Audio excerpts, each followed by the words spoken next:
The wind screamed across the white wilderness, a sound that felt less like weather and more like the voice of the land itself. Harsh, old, unforgiving. Snow cut sideways through the cottonwoods, clinging to every bare branch until they bowed low. The frozen creek lay buried under drifts, its surface lost in a shifting skin of ice dust. In that blinding tumult, a crude wooden sled scraped forward, pulled by a mule whose ribs showed through its dull coat. The woman on the sled sagged against a pile of burlap sacks, her shawl stiff with ice, her hands raw where the rope bit into her wrists. Her legs, thin, motionless beneath the patched skirt, were tied with another length of cord to keep her from slipping over the side. She was 20, her face pale under the frost, lashes rimed white. Her eyes barely opened with the gusts, but when they did, they were the color of storm clouds themselves, quiet, bruised, and stubbornly alive. A shape moved in the blizzard, emerging not with noise, but as if the storm had carved him out of itself. He rode a paint horse, its coat mottled with snow. The man was tall in the saddle, shoulders broad under a bison-hide cloak, black hair streaming loose in the wind. Across his back, a bow and quiver jutted above the fur. His eyes searched, narrowed against the cutting cold, until they fixed on the struggling mule and the human burden it dragged. He drew the horse alongside. The mule stumbled to a halt, sides heaving. In one swift motion, he swung down, his boots sinking deep into the drift. He didn't waste words on greeting. His gaze took her in the way a man studies weather, assessing the danger, weighing how much time was left before the body in front of him became still forever. Her lips parted.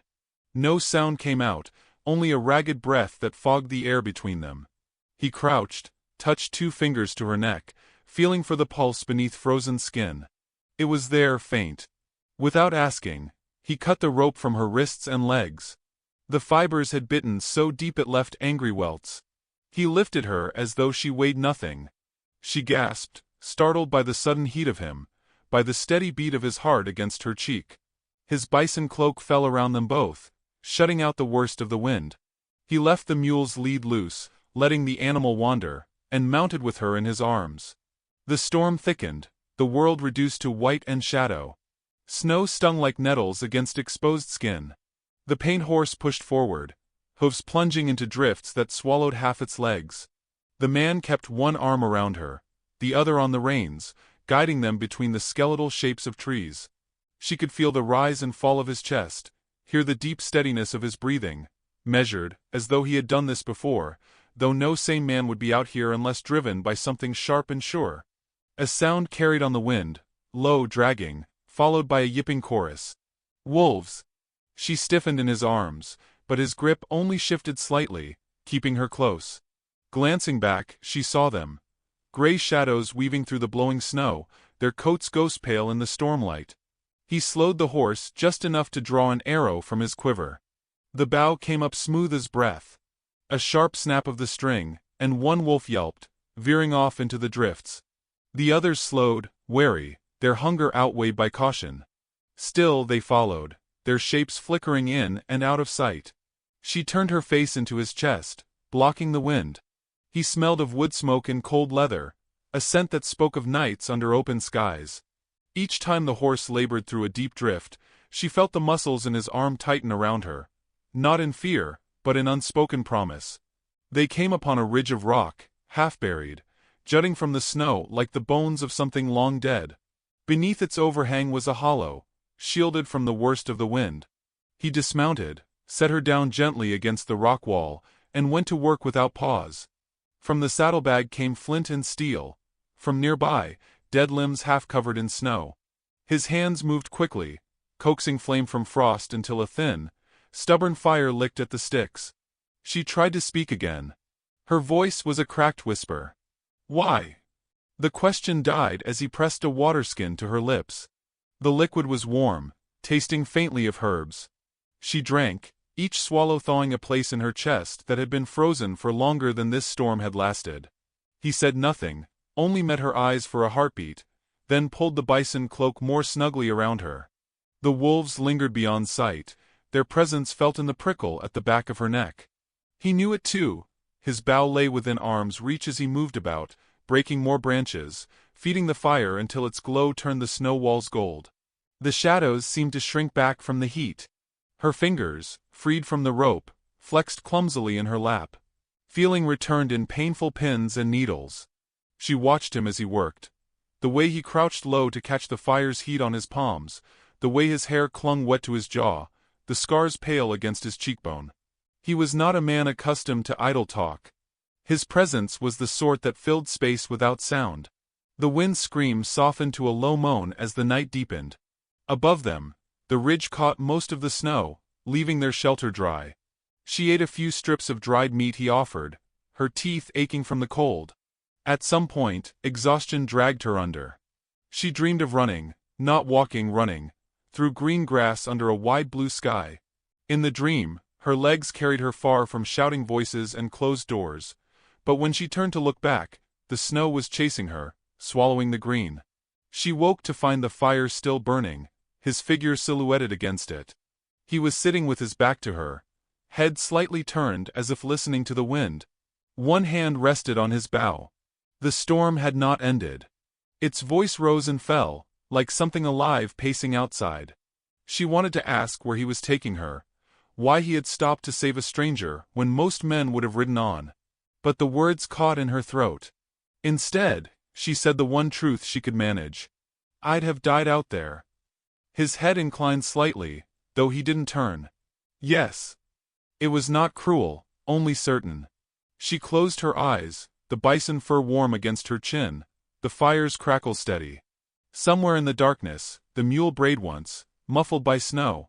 The wolves did not answer. When she opened her eyes again, he was looking at her. His gaze was level, unreadable in the firelight, but she felt something shift in it, as if he had weighed her against whatever trouble was coming, and found her worth the fight. He fed the fire a final branch and said, low and sure, we ride at first light. The words hung there, heavy as the storm outside. The storm had not ended when dawn came, but its teeth were duller now, the wind curling instead of cutting. He lifted her back into his arms without a word, wrapping her in the bison-hide cloak, and mounted the paint horse. The world was still white, but the shapes of the land began to emerge. Dark humps of snow-draped pines, a ribbon of half-frozen creek glinting beneath ice.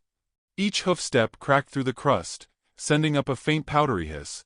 She leaned into his chest, hearing the steady thud of his heart and the leather creak of the saddle.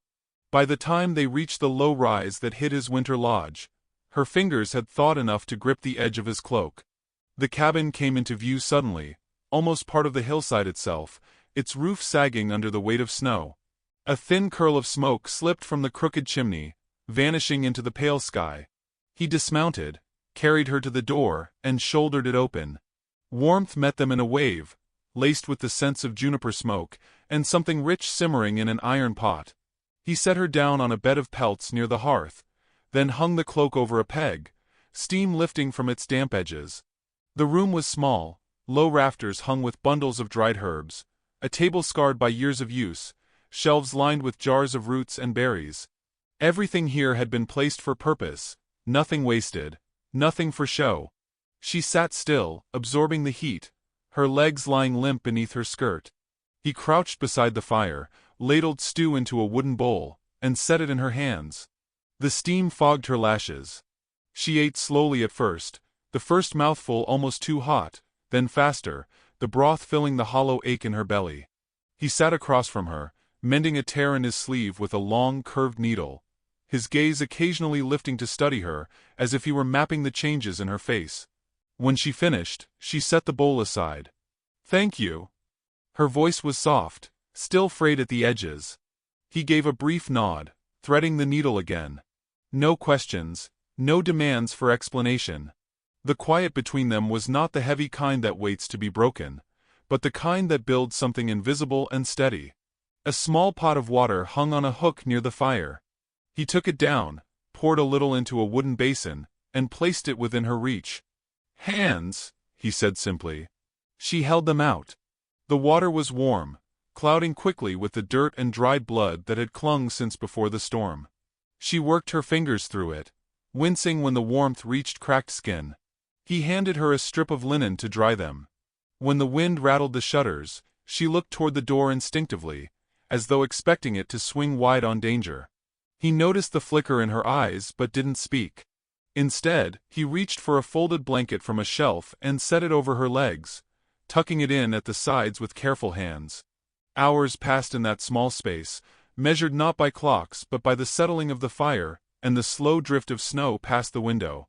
She dozed, waking to the sound of him splitting wood outside, the rhythmic thud muffled by the walls.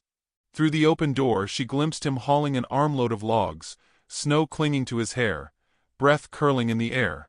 Later, he placed a deer hide in her lap, showing her a bone scraper, and how to work it across the surface to loosen the fibers.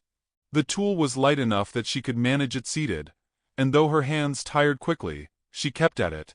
He worked nearby, repairing the haft of a hatchet, the two of them speaking only in short phrases. Like this, or yes.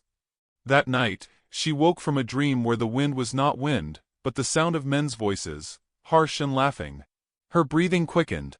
The fire was low, embers glowing faintly. Across the room, he sat upright against the wall, awake, one knee drawn up, a knife resting across his thigh. He looked at her, then leaned forward to add wood to the hearth, the flames catching with a soft roar. Neither spoke. The fire's light was answer enough. In the days that followed, a rhythm formed. He rose early, stoking the fire, stepping out into the biting cold to check the traps. She brewed tea from the herbs hanging overhead, their sharp, clean scent pushing back the mustiness of winter air. He brought in snow in a bucket, set it by the fire to melt. She used the water to clean the tools or to wash the soot from the bowls. Sometimes she caught him watching her with a quiet concentration, as if committing the small shifts in her to memory. The way her shoulders had stopped curling inward, the way she had begun to meet his gaze a heartbeat longer before looking away. Once, while she sewed a tear in his blanket with thread from her own small pack, she asked, "Why help me?" The question came out low, more curiosity than challenge. His hand stilled on the shaft of an arrow he'd been fletching. "Because you were there." He left it at that, but something in his tone told her the answer was heavier than the words carried.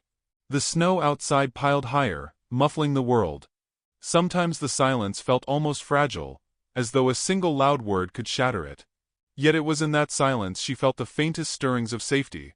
Not the brittle kind she had known before, but the deep, anchored kind that comes when another person stands without moving away. One morning, the light through the small window was pale gold, the storm having finally burned itself out. She was at the table, slicing dried meat into strips for storage, when a sound reached her, distant, sharp against the stillness. Hooves, faint but distinct, somewhere down the valley. She froze, the knife resting on the board. He heard it too. His head lifted, eyes narrowing toward the sound. The quiet in the room shifted from ease to something taut, every heartbeat suddenly louder. He set the arrow aside, stood, and crossed to the wall where his bow hung. She watched him, her hands still on the table, and in the low light she saw the change in his face. A shadow passing over it, not fear but the readiness of a man who has been waiting for something to arrive. The hoofbeats faded, swallowed by the snow and distance, but he kept his gaze on the window for a long moment before turning back. His expression was unreadable, yet she caught the faint tightening at the corner of his jaw. Without a word, he set another log on the fire and sat back down, his movements slower now, deliberate. She realized then that whatever had driven him to bring her here, whatever had kept his silence and steadied his hands, was about to be tested, and that the storm they'd just outlasted was not the last one coming. The snow outside had settled into the deep, sound-swallowing stillness that follows a long storm. Days had passed in the quiet rhythm of the lodge, the fire always burning, their words few but weighted. It was in these pauses, in the small acts of making and mending, that fragments of her life began to emerge, not as confessions, but as slivers loosed by the work of her hands. It began with a strip of cloth. She was stitching a tear in one of his shirts when she glanced at the frayed edge and murmured, "My husband would have thrown this away." The words hung there. He didn't push, only kept sharpening the point of an arrow. She spoke again, almost to herself. He liked new things. Shiny things. Things he didn't have to work for. Her fingers paused in their sewing. He lost our place in a game of cards. A breath. Lost me next. The needle slipped, pricking her thumb. A small bead of blood welled up, and she pressed it to the cloth, watching it spread. She said no more that day, but the shadow in her eyes lingered. On another afternoon, as she scraped a hide smooth, her voice came low. I used to walk. Ran, even, when I was a girl. She didn't look at him. We were leaving a camp. My husband owed money. They came after us. One pulled me from the wagon. My back broke when I hit the frozen ground. Her jaw worked, but her eyes stayed dry. He didn't come back for me. Sold what he could carry, left me to his kin. They said I ate too much for someone who couldn't work. She said the next part quickly, as if speed could blunt it. A trader bought me. Said I could keep house in town. But he sold me again before we ever got there. Said I'd fetch better coin for other work. He looked at her then, the bow he'd been oiling resting still across his knees. How long ago? She shook her head faintly. Days? Weeks? I don't know. I was tied to that sled when the storm hit. Thought it was the end. Her gaze flicked to him briefly. It nearly was. He didn't offer comfort in words. Instead, he set aside the bow, rose, and placed another log on the fire. The sharp scent of pitch filled the room. It was enough. The snow thinned in the days that followed, revealing the ridges and frozen creek beds. He ranged further on his hunts, returning with game and the scent of cold air clinging to him. She learned to move about the cabin more easily, sliding from chair to chair, her hands steadying her against the worn wood. It was on one such day that the quiet cracked.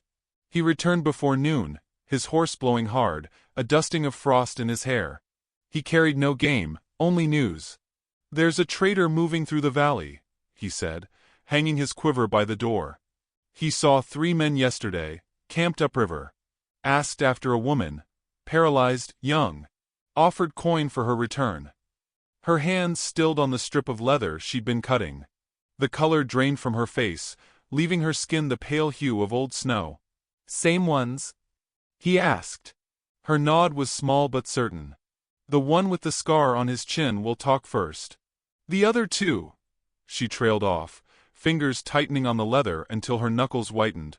He crossed to the table, unrolling a cloth bundle of knives. Each blade caught the firelight in a quick flare. They'll come this way. It wasn't a question. They think they own me. Her voice was flat, but beneath it was a tremor like water under ice. They'll keep coming until someone stops them. He began sharpening one of the knives, the scrape steady and slow. Then we make ready. The hours that followed were filled with purposeful movement. He checked the bowstrings, set a row of arrows within easy reach near the window.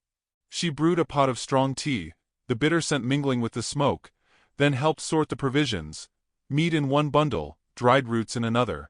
He showed her how to notch an arrow properly, how to keep the grip loose so the release stayed smooth. Her fingers fumbled at first, but she was quick to learn, the focus narrowing her gaze. He made no remark when she loosed the first arrow too soon, only retrieved it and handed it back. Again. By late afternoon, a small pile of kindling had been stacked behind the door, water boiled and cooled in a bucket for the night ahead. The air inside was taut, like a bow drawn and waiting. As the sun slid low, bleeding pale gold across the snow, she sat by the fire with a blanket around her shoulders, watching him. You could leave, she said quietly. They'd follow me, not you. His head lifted. And find you where? Here, starving in the cold. I've been left before. Not by me.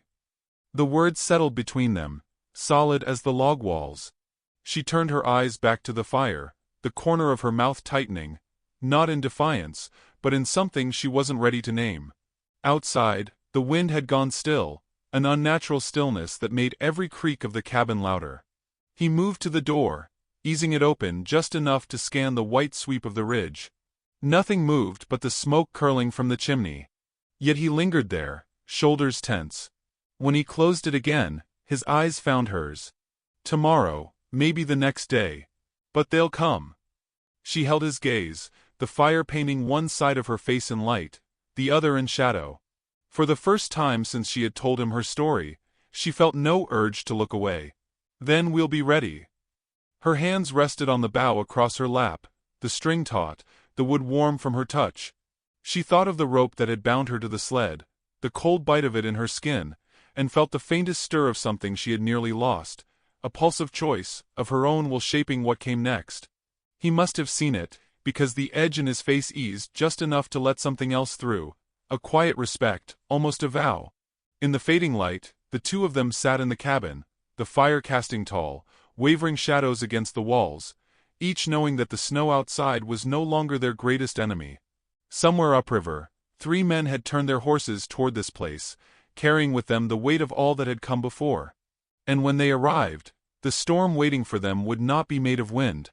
The morning broke under a lid of low gray cloud, the air brittle with cold. The snow had hardened overnight, its crust glinting faintly in the thin light.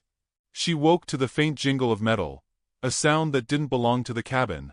Her eyes went to the door. He was already standing there, bow in hand, head tilted as if listening to something far off. Then she heard it too. Hoofbeats. Slow, deliberate, carrying across the still valley. The sound of men who wanted to be heard. He glanced at her once, not in warning but in confirmation, what they had spoken of was here. She felt her hands tighten on the arms of her chair. Her legs were useless, but the rest of her was not. The hoofbeats grew louder until shapes broke through the veil of falling snow. 3 riders, their breath steaming in the air. The leader had the scar she'd described, a deep slash that pulled one corner of his mouth into a permanent sneer. Behind him rode 2 others, their coats patched with mismatched hides, rifles slung easy in their hands. They stopped a short distance from the cabin. The leader raised a gloved hand in mock greeting. "We're here for what's ours." His voice carried easily, the stillness of the snow amplifying it. The Comanche stepped out, closing the door behind him. He stood on the packed snow, bow already drawn, an arrow aimed steady at the leader's chest. "Not yours." The words were quiet, but they seemed to absorb the air between them. The man with the scar laughed, though his eyes stayed cold. "You think you can keep her? She's broken. No man keeps a burden like that unless he's looking to trade." Inside, she felt the heat rise in her face, but she kept still, gripping the bough across her lap. Through a narrow crack between curtain and wall, she could see the line of his back, broad, unflinching, every part of him set between her and them. One of the others nudged his horse forward, rifle lifting slightly. "Step aside, and maybe we let you keep the horse." The Comanche's voice was calm, almost conversational. "Go back." The leader shifted in his saddle, as if amused. "You must be new to how things work out here." Before the words had fully left his mouth, the light changed. A sudden white squall swept down the ridge, snow spinning in thick curtains that blurred the world into shifting shadow. The Comanche moved as if the storm had been waiting for him. One moment he was in front of them. The next, he had slipped sideways into the whiteout, vanishing from their sight. The riders cursed, turning their horses to find him. An arrow hissed through the storm, striking the leader's rifle, splintering the stock with a sharp crack. Another arrow buried itself in the snow at the second man's feet, close enough to make the horse rear. The third dismounted, trying to use the swirling snow as cover, but the Comanche appeared out of it, silent as a shadow, tomahawk in hand. A quick, precise swing sent the man's weapon spinning into a drift. Inside, she heard their shouts, felt the vibration of hooves against the groundboards. Her pulse thudded in her ears. She thought of the bowstring lessons, the weight of an arrow between her fingers. She slid the curtain aside just enough to see movement, a shape breaking toward the cabin. Without thinking, she lifted the bow, drew as he'd taught her and loosed. The arrow struck the snow inches from the man's boot. He jerked back, eyes flashing toward the window where she sat. She didn't lower the bow. Her hands were steady for the first time in months. The Comanche's voice cut through the wind. "Enough." It wasn't shouted, but it carried with the weight of something final. The leader, breathing hard now, spat into the snow. "She's not worth dying over." "Then ride," he said. For a moment, the man looked as if he might argue, but the cold, the storm, and the sight of the arrows already in the snow seemed to shift the balance. He yanked his reins, turning his horse. The others followed, glancing back only once before the white swallowed them whole. Silence settled again, broken only by the hiss of snow against the cabin walls. She stayed by the window, watching until his figure emerged from the storm.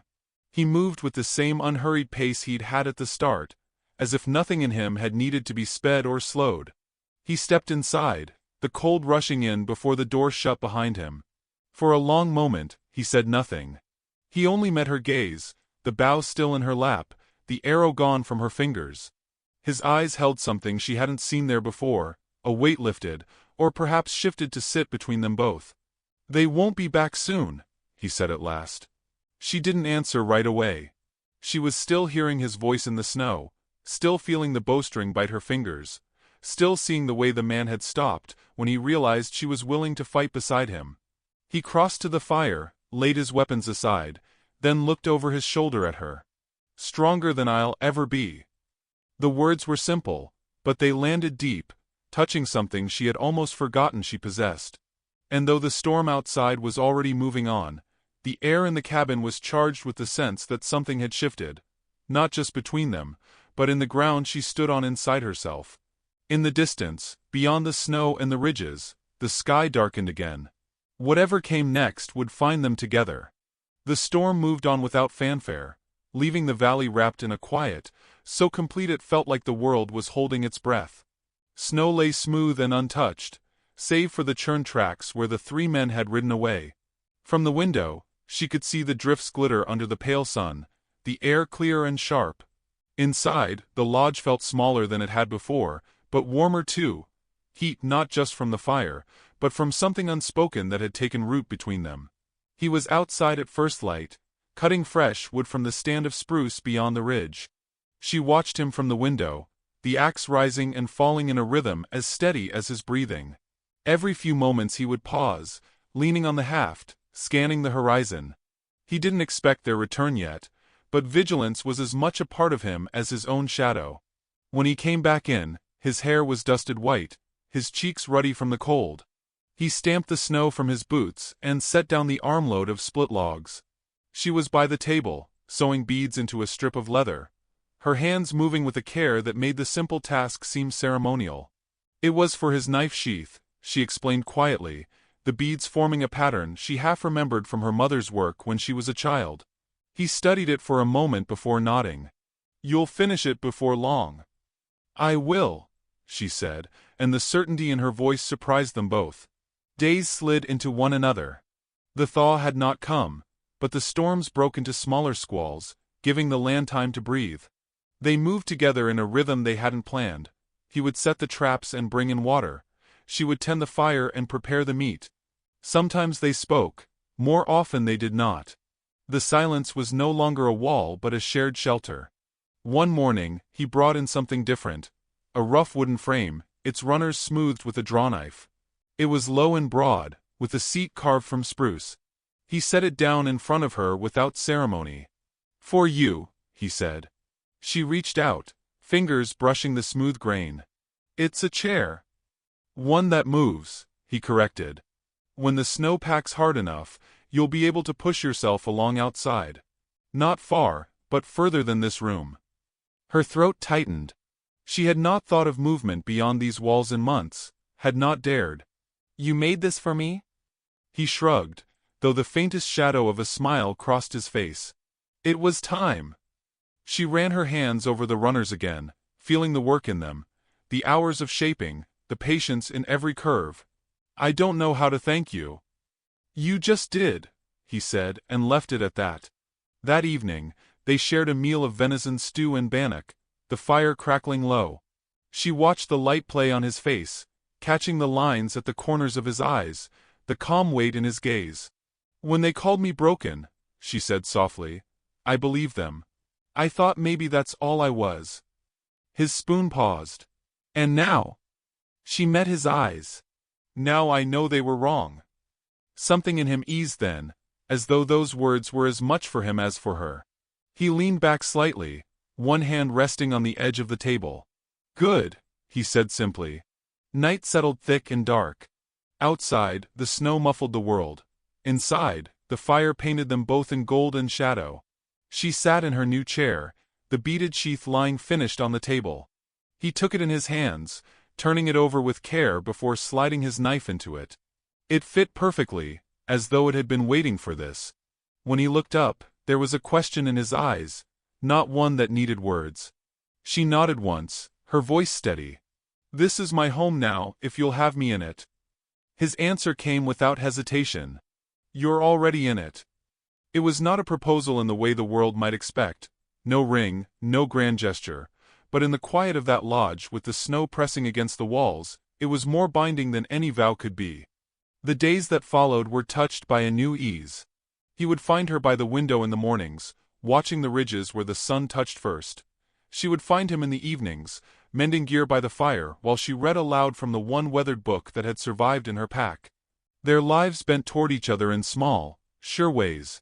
Once, in the deep blue of early dawn, she woke to find him standing at the door, looking out across the valley. "What is it?" she asked. "Nothing," he said, but his voice held that same quiet watchfulness. She knew he would always keep it, that he would always place himself between her and whatever shadows might come again. And she knew she would meet him there, not as someone hidden behind him, but as someone who had stood in the storm and refused to break. Spring would come eventually, and the snow would give way to the sound of water running free again. The ridges would green, and the path down the valley would be open. She thought of it sometimes, but without the ache she once felt for escape. This place, this man, had shifted the ground beneath her. She was not trapped anymore, she was rooted. One night, as the fire burned low and the world outside lay silent, he reached across the small space between them, his hand covering hers. "You've got more strength than any I've known," he said, the words steady, but carrying something that tightened her chest. She closed her fingers around his. "We both do." The wind outside lifted, brushing against the walls like a hand. In the pause that followed, she realized the storms would still come, the kind made of weather, and the kind made of men, but she would not meet them alone again. When she looked into his face, she saw the truth of what he had told those men in the snow, the truth he had seen in her before she had seen it in herself. And in that moment, it felt like the last scene of some long, hard chapter, and the first page of one neither of them had yet read. Beyond the window, the stars were sharp against the black, the kind of cold that holds the land still. The firelight swayed against the walls, catching the beadwork on the knife sheath and making it gleam. He followed her gaze to it, then back to her. "It's good work," he said. "So is yours," she answered, meaning far more than the chair. They sat that way for a while longer, the fire settling into embers, the night holding them in its deep, soundless arms.